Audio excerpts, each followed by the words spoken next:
Michael, I need to talk to you for a second. On my way to the site, I was stopped by Elizabeth, the department head. Yes, what is it? It was rare for Elizabeth to approach me, so I replied, bewildered. This isn't something to discuss here. Come to the conference room. Following her to the conference room, we sat down facing each other. Sorry, but you're fired. We've hired an employee with a higher education. I was speechless at the sudden announcement of being fired. My name is Michael Parker. I'm an engineer managing the company's distribution system.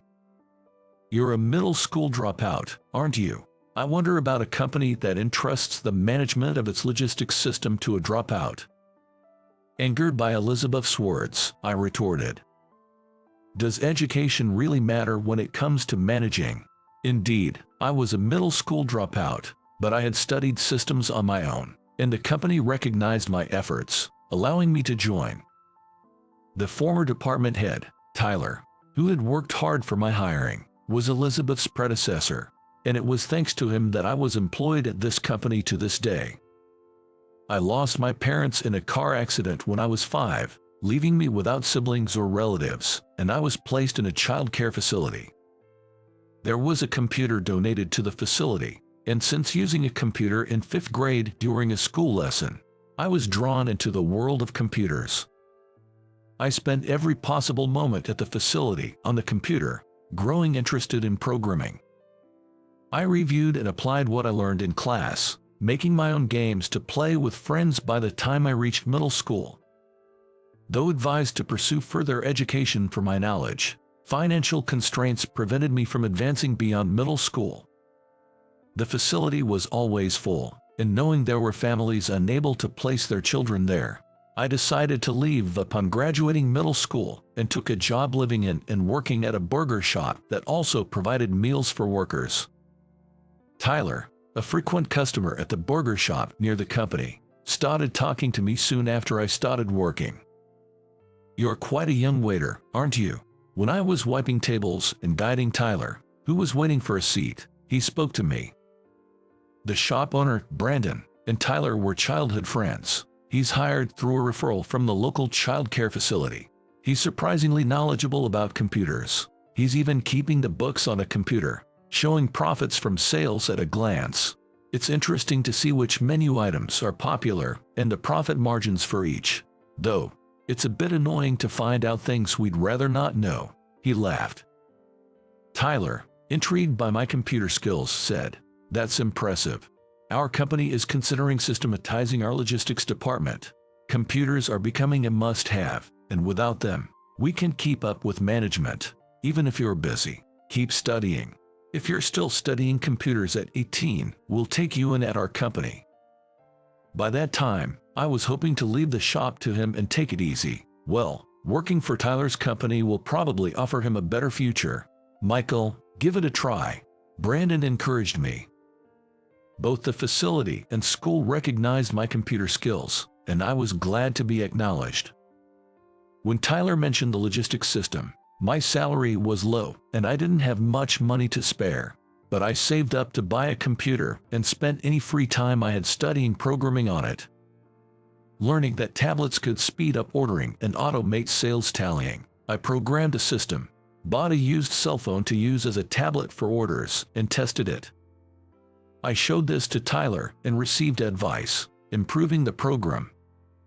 The shop, despite its old appearance, underwent high-tech upgrades, attracting visitors, including those from system-related companies.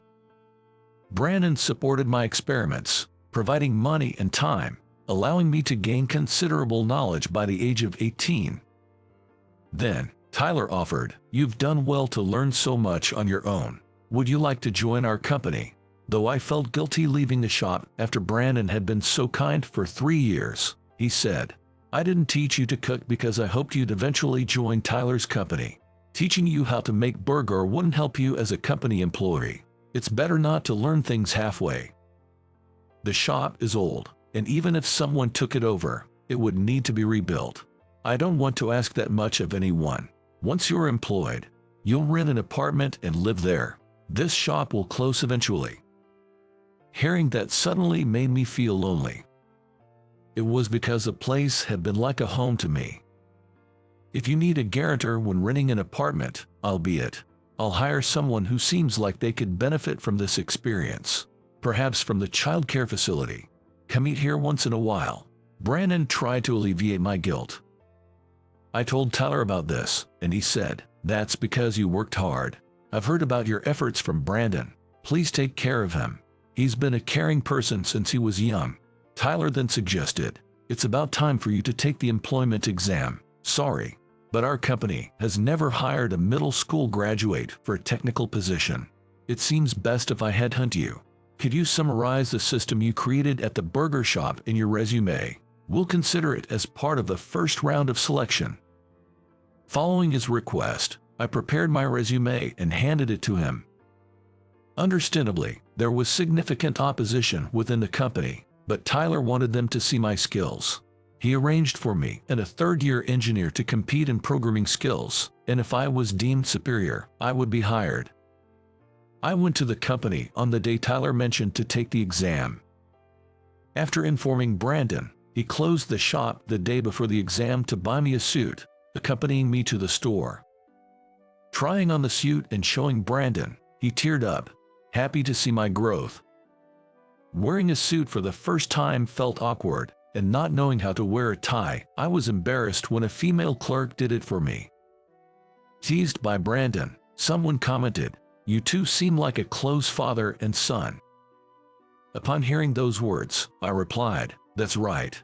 He's truly a wonderful father, and I love him dearly." When I looked at Brandon, he was moved to tears by my words. After Brandon paid the bill, I received the suit and thanked him. Embarrassed, Brandon patted my shoulder and left the store. Following him out, I found him crying behind the store. Seeing him like that, I approached and asked, "Brandon, would you consider adopting me? I want you to be my dad." Brandon nodded quietly, saying, "Are you sure about me?"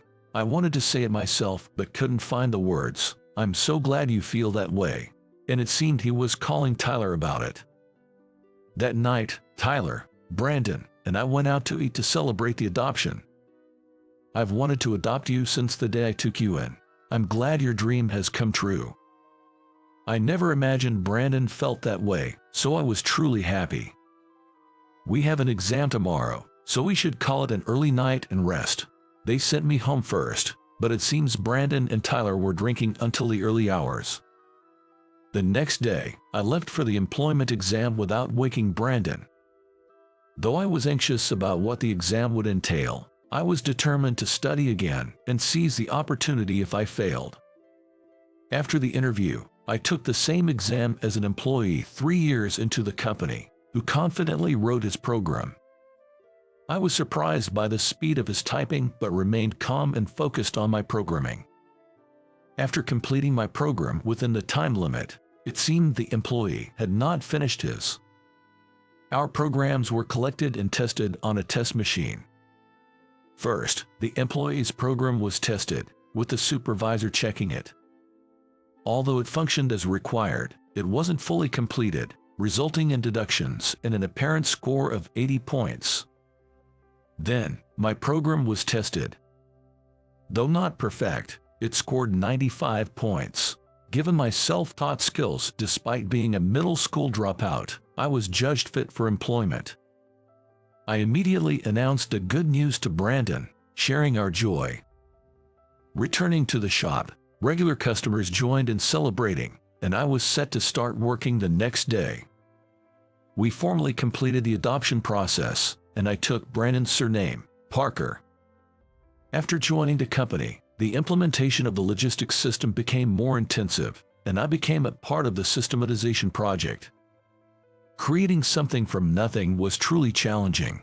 Programming and testing followed by revisions were repeated, sometimes clashing with team members as we pushed forward with the systematization. Eventually, the systematization was successfully launched, achieving significant results. After the project, I was left as the sole person responsible from the start and was tasked with managing the system. As the system went into operation, Tyler retired, having seen it through. Michael, you did well to launch it. This system will reduce employee workload and errors, and cut labor costs. It's a significant advantage for the company.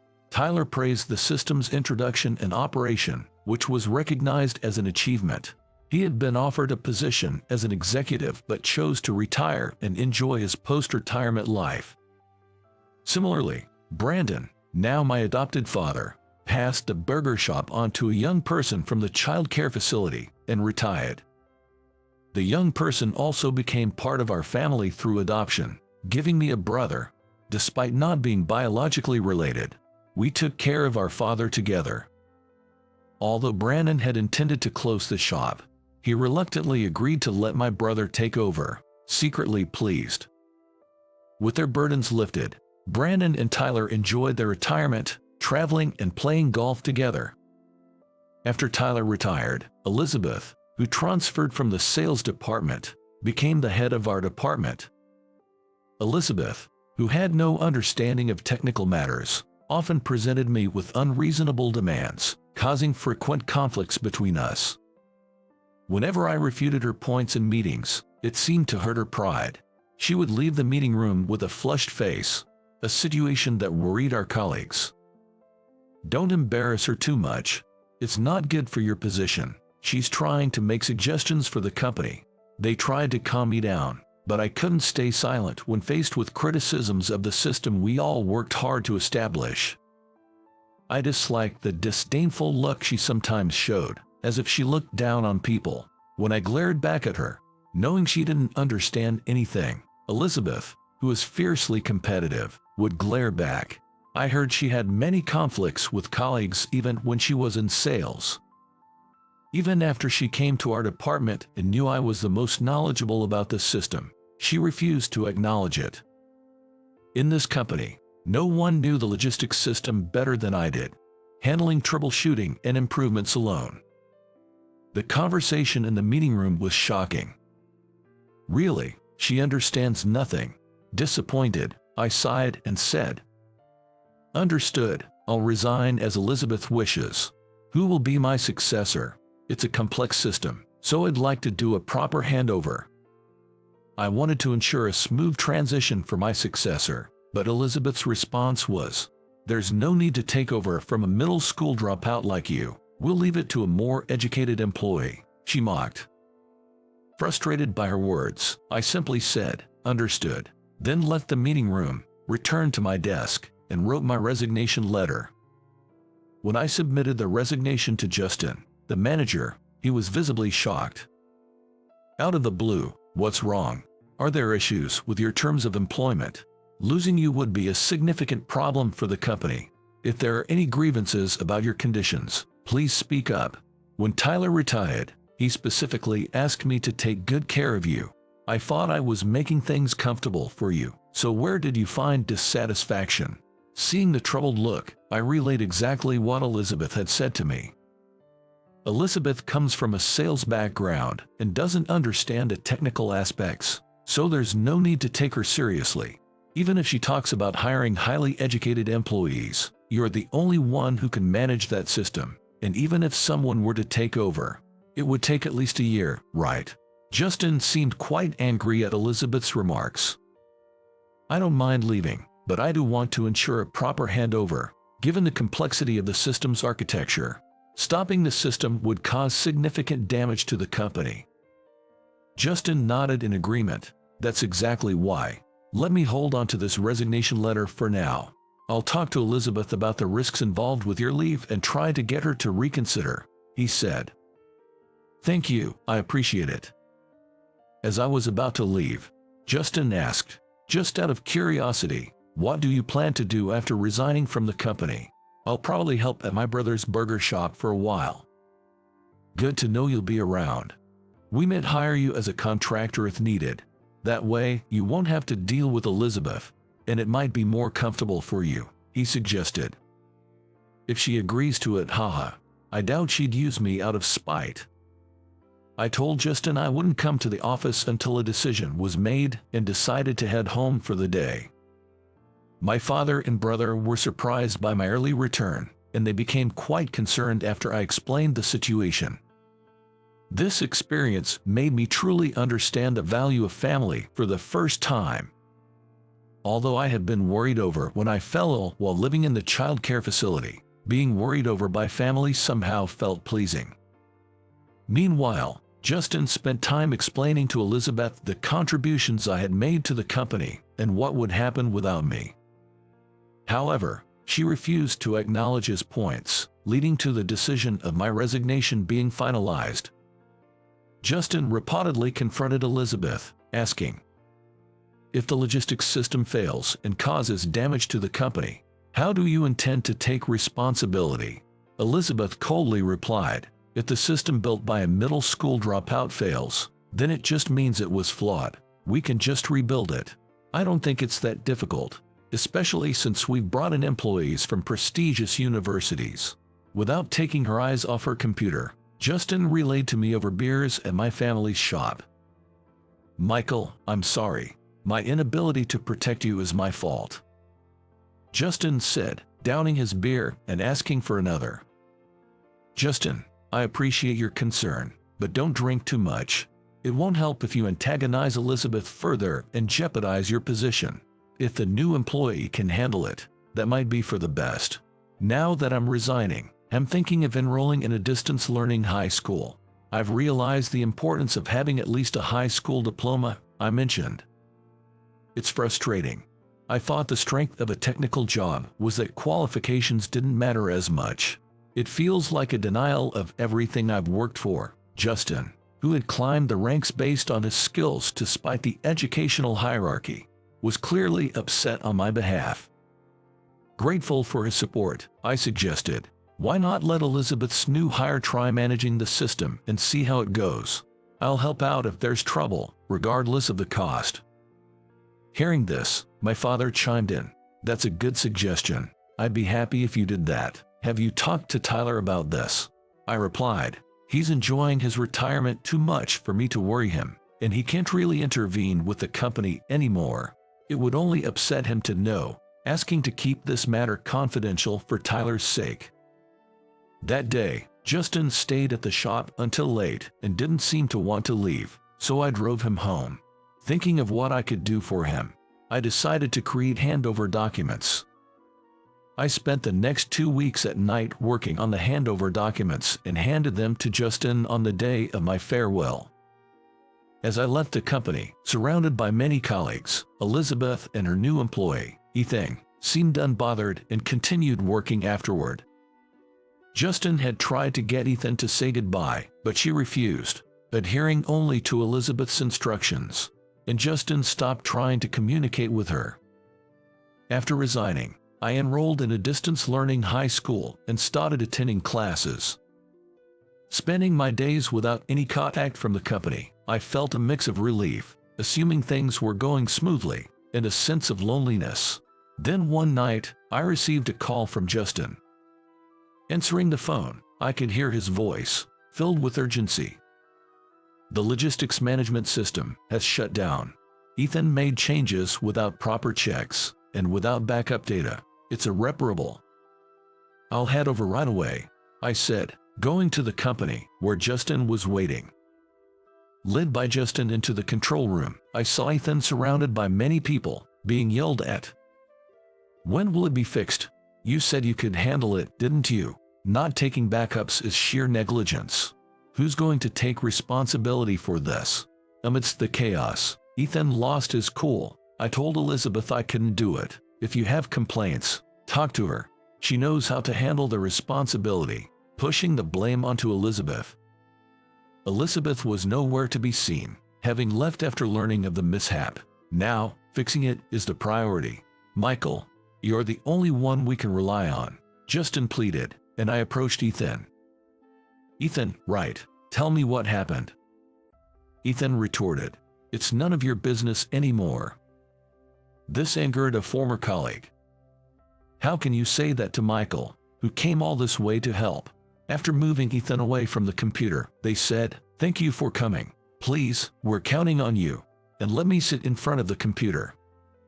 Looking at the program, I realized it was one of the most complex parts of the system, which made me nervous. Taking a deep breath to focus and analyze, I worked to understand the current situation while reverting the changes Ethan had likely made back to the original programming, progressing with a restoration. To my own surprise, it seemed I had memorized the challenging parts of the program due to past difficulties, and within about an hour, the restoration was complete.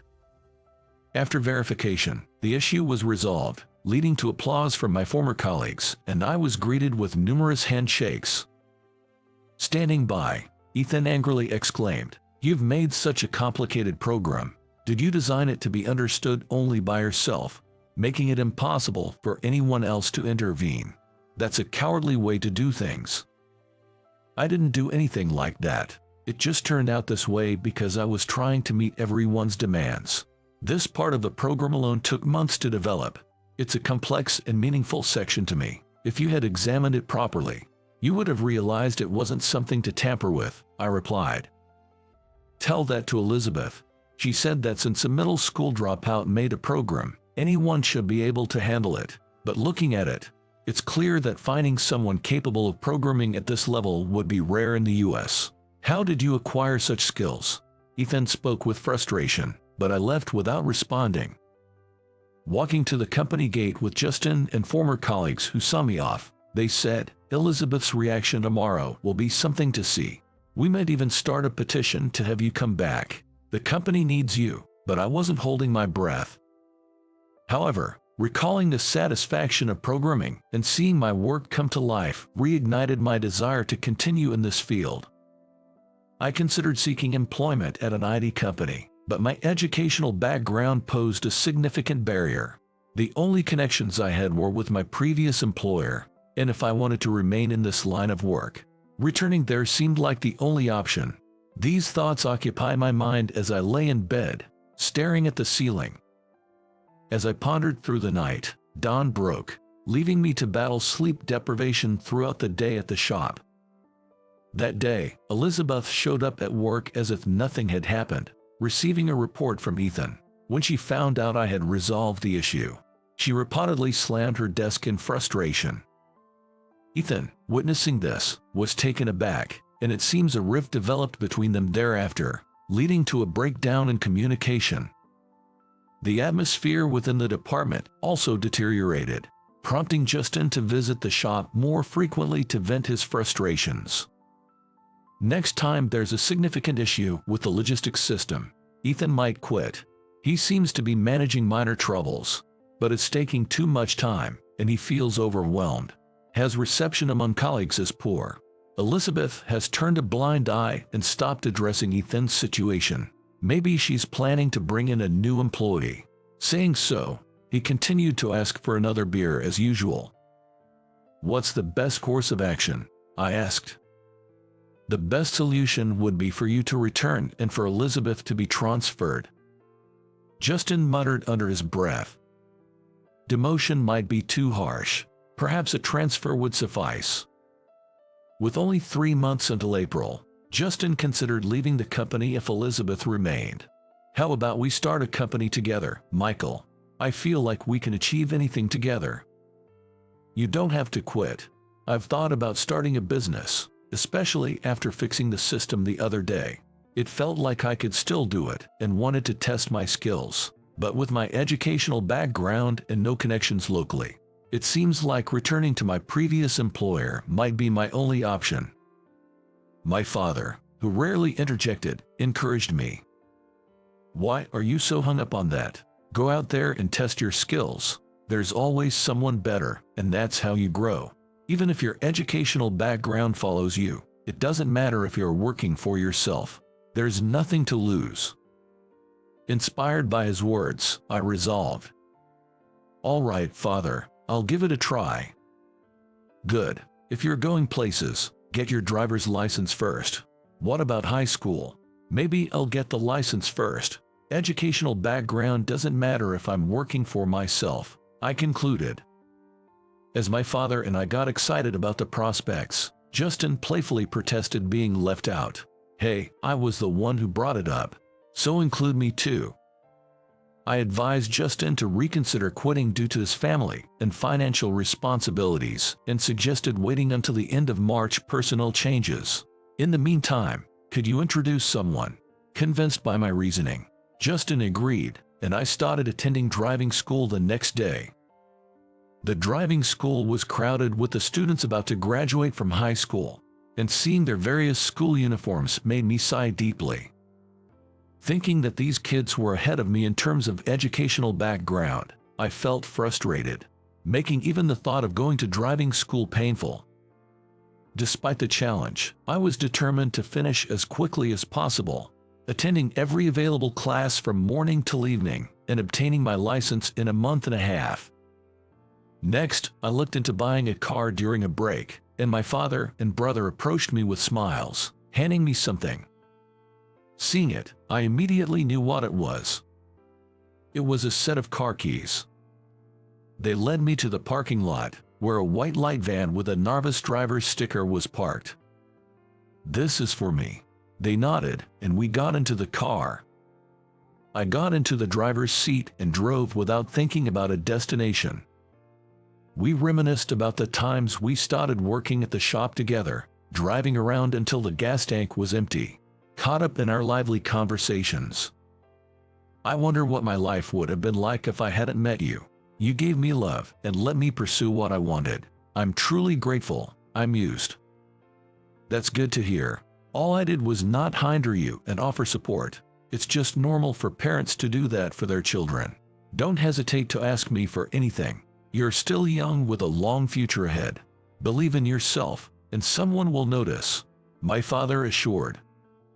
My brother nodded in agreement from the back seat. "Thank you, I'll do my best." The next day, I decided to make my former employer my first business client.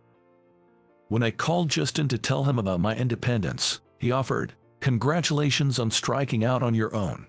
I'd like to give you some work to commemorate your independence." Justin had prepared by asking the team that launched the logistics system to help, and they had arranged work for me. I was called to the company for a meeting. As I waited in the conference room for Justin, Elizabeth entered.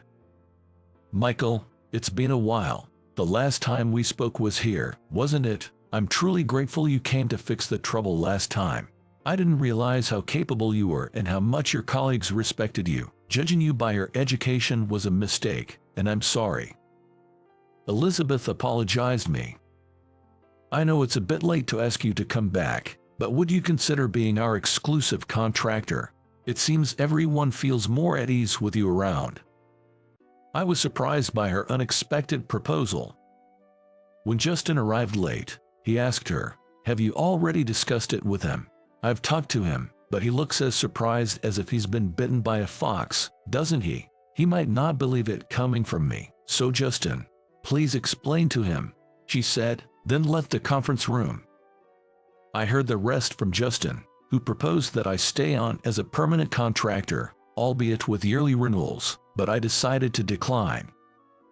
"Justin, I appreciate the sentiment, but I want to test my skills in various places. I want to see how far my abilities can take me. I can't commit to a permanent position," I said, declining the offer to stay permanently. However, I was able to take on work on a project-by-project basis. In creating programs, I involved Ethan, ensuring he understood the process well enough to handle any issues in my absence. This way, I could comfortably work with other clients, knowing Ethan's growth would also benefit. Believing that mentoring someone could also be a way of giving back, I shared all my knowledge with Ethan. He quickly grasped the concepts, fully understanding the logistics system program, allowing me to move on to other clients and gradually increase my workload. With the car given by my family, I traveled anywhere across the U.S., taking on any job that came my way. 5 years had passed since I started this lifestyle. I got married in my 3rd year of independence, and to everyone's surprise, my partner was Elizabeth. When I handed Justin the wedding invitation, he was astounded. After getting married, my wife quit her job to manage the accounting for my company, offering her support. Her stubbornness still causes some trouble since she never apologizes first after an argue, but she cares deeply for my father. Because she manages our home so well, I can travel across the country without worry. This way, I've always felt fortunate to be supported by others, allowing me to turn my passion into my livelihood. Someday, I'll become a father, and when that time comes, I hope to shower my family with the same love my father gave me. What a coincidence! Working on a Saturday, just as if he happened to pass by, our classmate David comes over to us while we're having a meeting in the hotel lounge. I had anticipated this would happen ever since he overheard our conversation at the reunion, but I'm afraid to see the other party's face. When I timidly check their expression, they're looking at me as if they're extremely displeased. I'm in the middle of an important meeting. Can we talk some other time? The more I try to be accommodating, the more David seems to enjoy it. Pointing at me with the enthusiasm of a detective accusing a criminal in a drama, he says, "This guy is the kind of person who would steal my girlfriend. I wouldn't recommend doing business with him. How about doing business with us instead?" When I reach out to Sarah, my secretary, for help, she sends a message back saying, "There's no problem at all." Sarah must have a plan. She's excellent at her job, and following her advice has never led me astray. Believing in her words, I take a deep breath. It must be frustrating for you, right? Let me give you a piece of good advice. My wife is an incredibly capable secretary. Thinking my silence is an admission of defeat, David continues, "You, with your limited education, couldn't even dream of associating with, let alone meeting such a high-spec beauty. I hope help arrives in time." As if my prayers were answered, a black luxury car emerges from the underground parking and stops right in front of us. "President Thompson, I'll take it from here."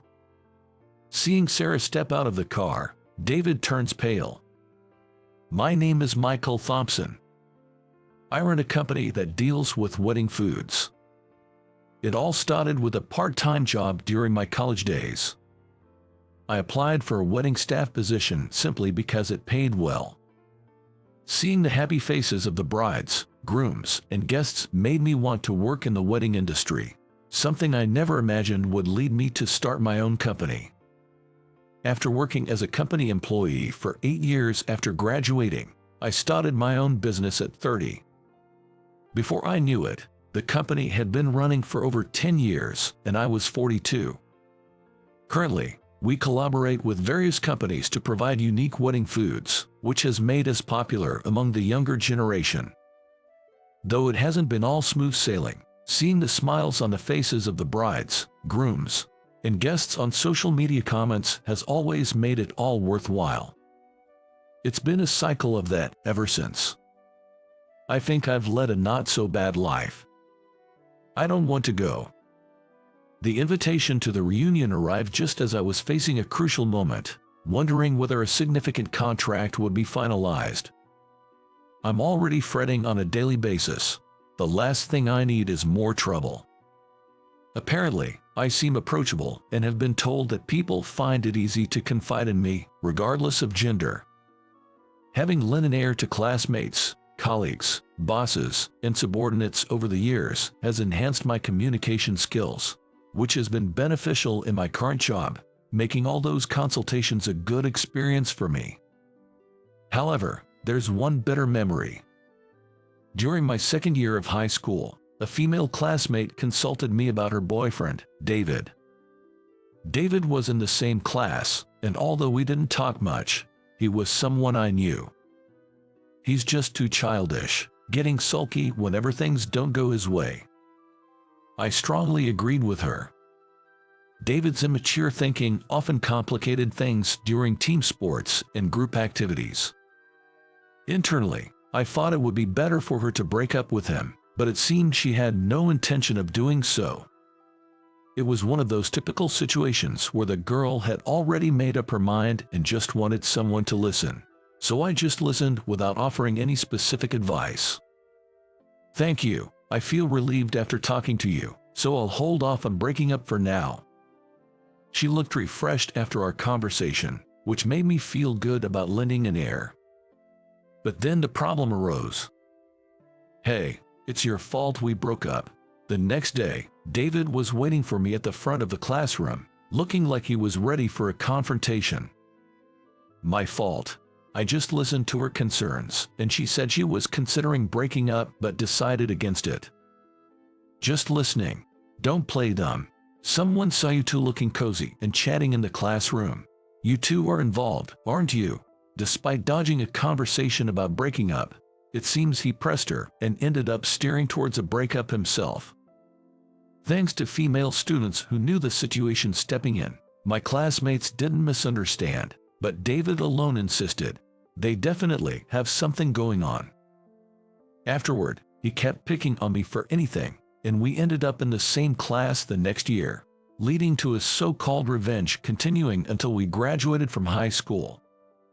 I'd get called out by teachers for candy bars found in my desk that I knew nothing about, and whenever I had a girlfriend, he'd tell her, "You're just his second choice. He has someone else as his main." He did whatever he pleased. There's a reunion coming up, organized by that classmate.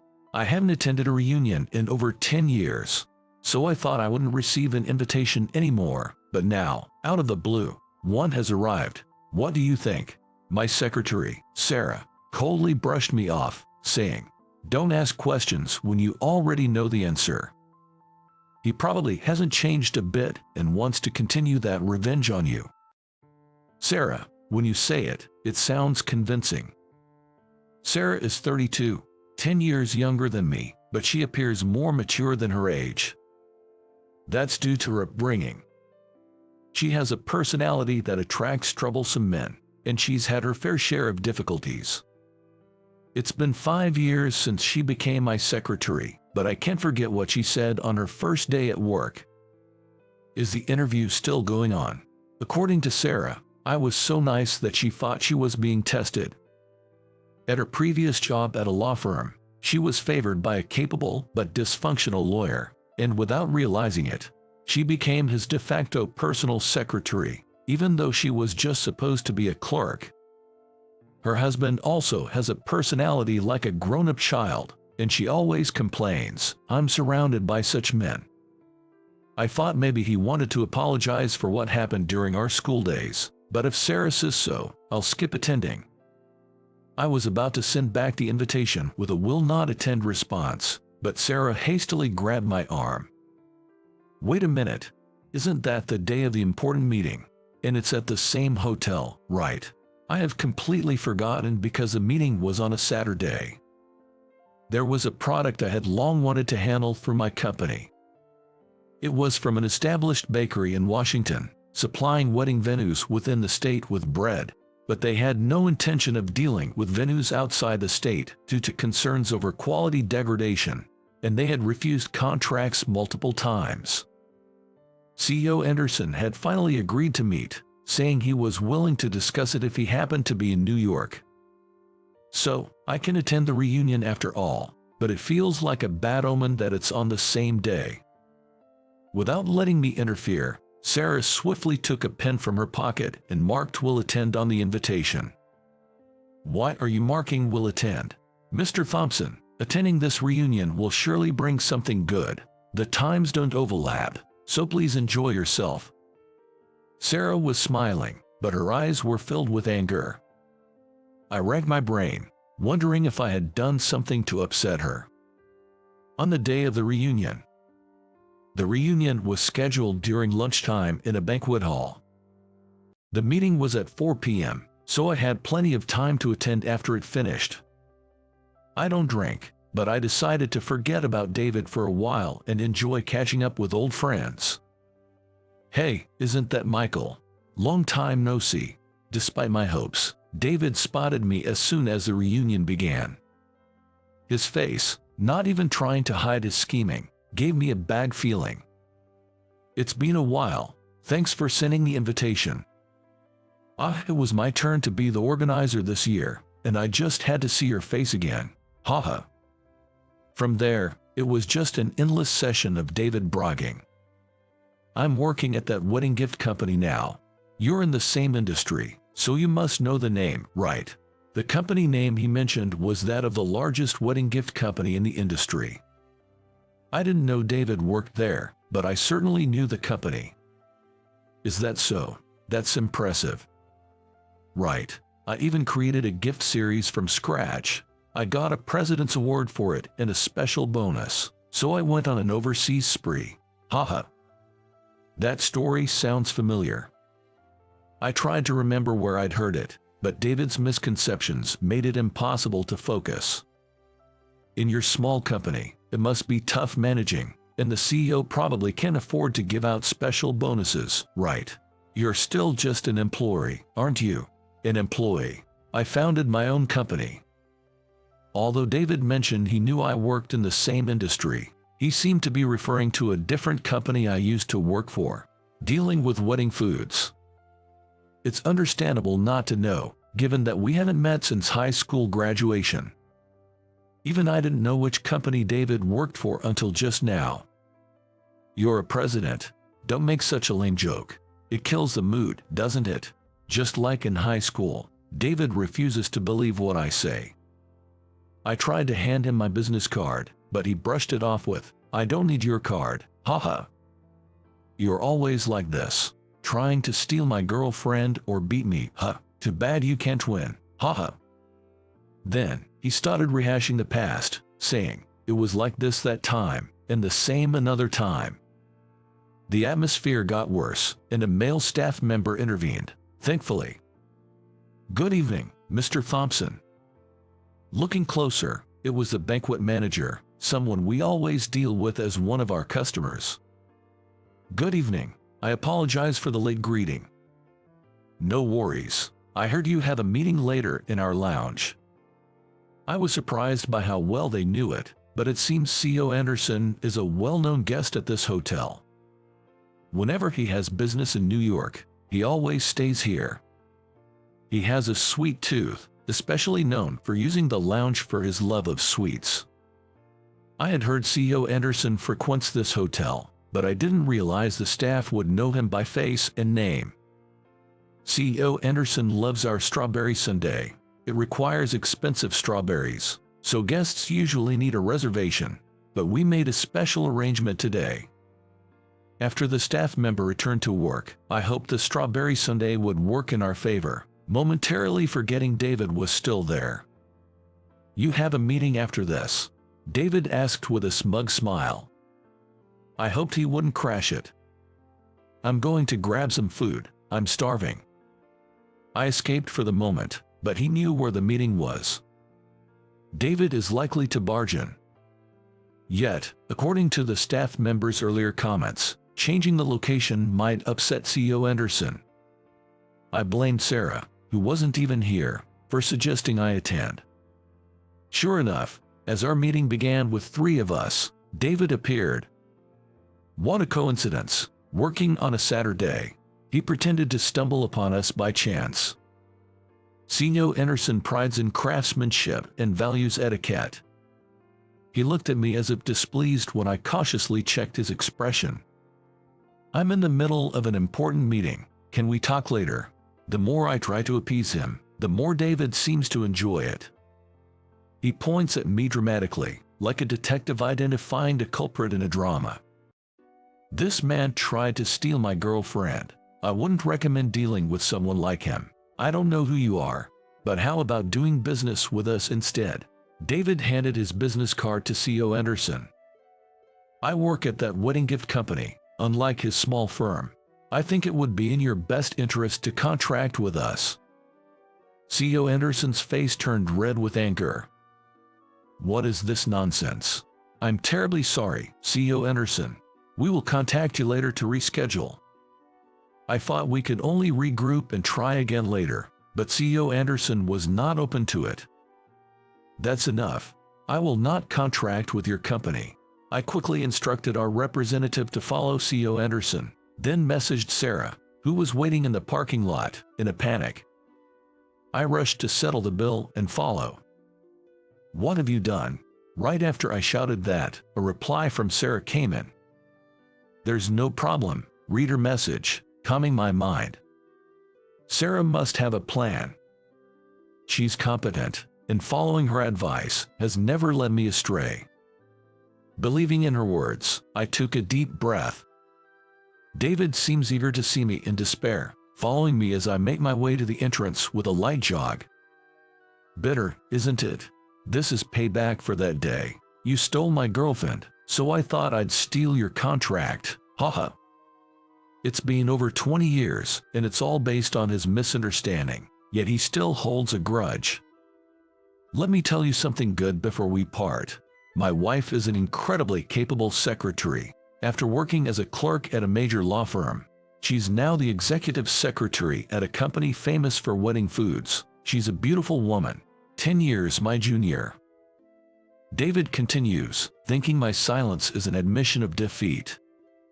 You, with your limited education, couldn't even dream of being with, let alone meeting such a high-spec beauty. Haha. As I exit the entrance to the sound of David's laughter, our representative is desperately trying to convince CEO Anderson. Please, let it be in time. As if in answer to my prayer, a black luxury car emerges from the underground parking lot and stops in front of us. Mr. Thompson, I'll take it from here. Sarah, stepping out of the car, looks straight at David. Thank goodness for Sarah, always quick to respond. I was waiting in the parking lot for this reason. It would be pointless if I didn't make it in time. David watches in astonishment as Sarah and I talk amicably. Why is Sarah here? It appears Sarah was indeed David's wife. I'm the executive secretary. It's not strange for me to be here, is it? The executive, this old man's, right. Even seeing Sarah and me converse, David still refuses to believe I'm the CEO. Still saying that after witnessing this, enough with the childish sore loser act. Sarah pulls out documents from her bag and offers them to CEO Anderson, who's about to get into the waiting car. CEO Anderson, these are comments from your customers living in New York on social media. CEO Anderson hesitates to take them, but Sarah doesn't back down. Gradually, as he reads, his expression changes. CEO Anderson, I respect your concern as a business owner about expanding outside the state and potentially compromising quality. However, people who have moved away from Washington and seen your breads on social media wish they could eat them for their own wedding. To those living in Washington, your bread is a taste of home. Please consider it. With a soft voice, CEO Anderson says, let's talk more about this next time, and gets into the car. We watch until the car is out of sight. That was close. I didn't know what would happen. Relieved, I sit down on the spot. I told you it would be okay. Didn't you trust me? I know you're capable, Sarah, but this was seriously worrying. After all, I didn't even know Sarah and David were married. I wish she had at least told me that much in advance.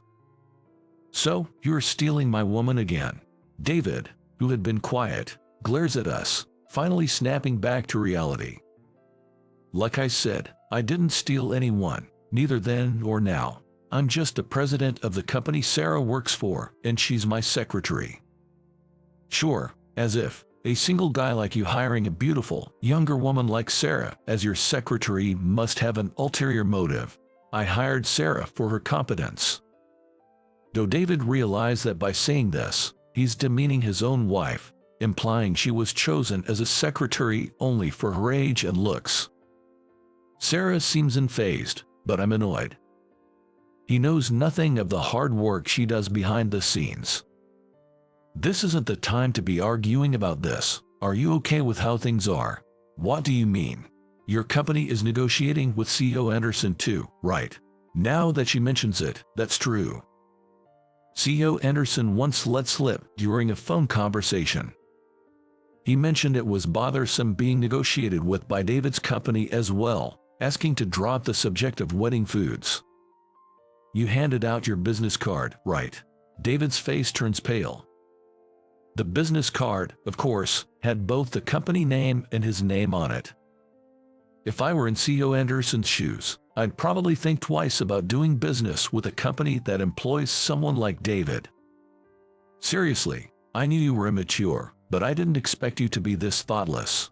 Didn't it cross your mind that you might be disrupting a meeting with potential business partners, even competitors?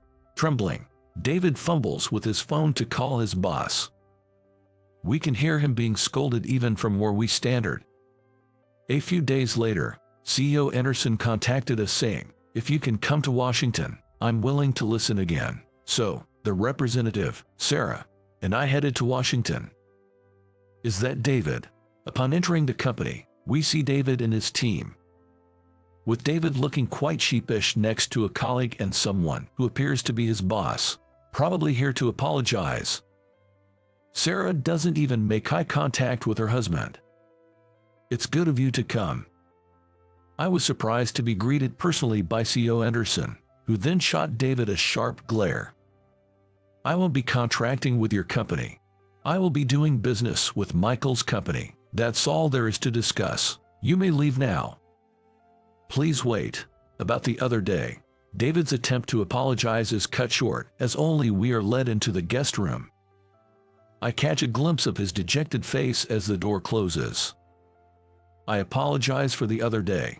He's a former classmate who mistakenly believes I stole his girlfriend." That's irrelevant. What matters is, I hadn't finished my strawberry sundae, and I just called you to Washington out of spite. Don't worry about it. I promise to have a strawberry sundae ready if we meet again, and CEO Anderson smiles happily. The contract is finalized in a friendly atmosphere. Now people from Washington living all over the country, and those unfamiliar with your company can enjoy your bread. Thank you. With this, we'll be able to bring smiles to even more people. We live in a convenient era where we can instantly see reactions on social media. I'm looking forward to everyone's responses. My wife insists on celebrating our wedding anniversary every year, so we're reminded of our wedding day annually. It's an honor to have our products be part of such special memories. Thank you. I felt impressed by his words. After that, we discussed creating exclusive products for wedding with CEO Anderson's company, and time flies. I had almost forgotten about David when I asked Sarah about him a month later. What happened to David? He lost his place in the company after that childish display in front of CEO Anderson and resigned suddenly one day. Resigned. That must have been tough. While I might have been pleased if David weren't Sarah's husband, I couldn't celebrate considering her situation. It's okay to be happy about it. I planned for this from the start. Sarah had long hoped to make David reflect on his actions, tired of his perpetual immaturity. The reunion seemed like a perfect opportunity. Thanks to you, Mr. Thompson, we're financially stable, and without children I can support us on my salary alone. David has become a stay-at-home husband, frequently criticized by Sarah. I would have divorced him if he hadn't learned from this. His lack of reflection despite everything would have been the last straw. Seeing Sarah's radiant smile, I vowed never to upset her. A year after the reunion, Sarah hands me a letter. "What's this? Open it, it's something that'll make you happy." I pull out a letter from an envelope with a charming design. It's filled with neat, feminine handwriting. It's things like this that make it all worth it, no matter the hardships. A bride from Washington expresses her gratitude for being able to use CEO Anderson's bread for her wedding. Mentioning it brought back childhood memories. It would be wonderful to continue offering such meaningful flavors for wedding. I slowly nodded, agreeing, that's true.